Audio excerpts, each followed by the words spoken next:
partir de ahí. Ya. No, se No, funciona. borra todo entonces. Ah, bueno, ya, entonces otra vez.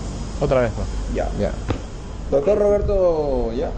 Ya. Doctor Roberto Pereira, ¿qué significa a nivel de proceso judicial el caso Alberto Rivera Fernández?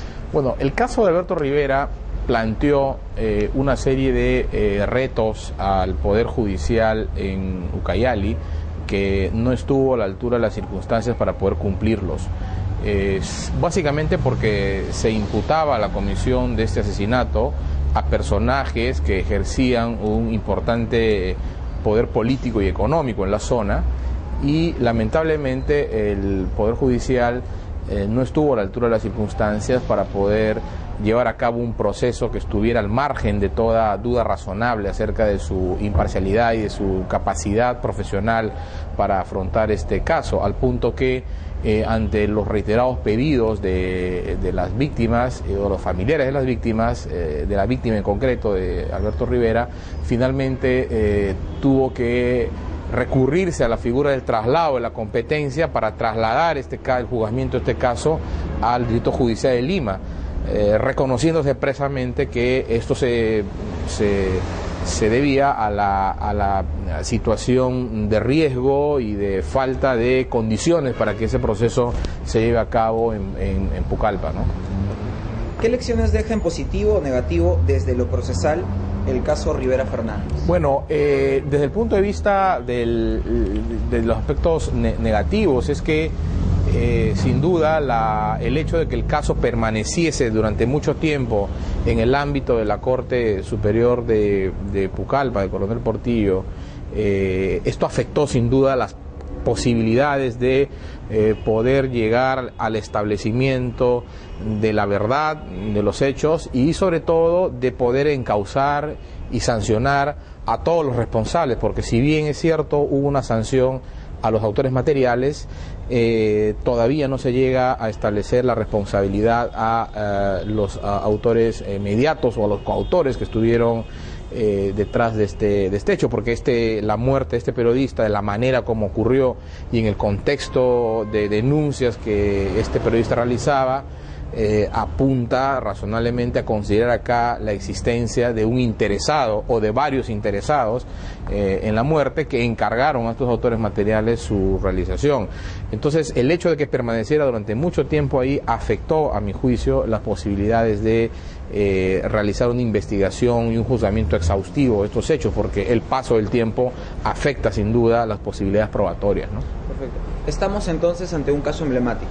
Sin duda es un caso emblemático, pero creo que yo habría que decir por qué es emblemático, ¿no? Y el caso es emblemático porque muestra la incapacidad del Poder Judicial de poder brindar adecuadas garantías de acceso a la justicia a los familiares de las víctimas y de poder finalmente sancionar un atentado grave contra un periodista como consecuencia de su ejercicio profesional, que a su vez trasciende el ámbito de afectación subjetivo personal, dado que es un mensaje también que se emite a los otros periodistas y a los otros medios de comunicación, sobre todo en el lugar de que si existe un atentado contra ellos, este no va a ser adecuadamente juzgado y sancionado. Por ende, constituye un caso de impunidad frente a atentados contra la vida de periodistas, que hasta ahora no se resuelve del todo.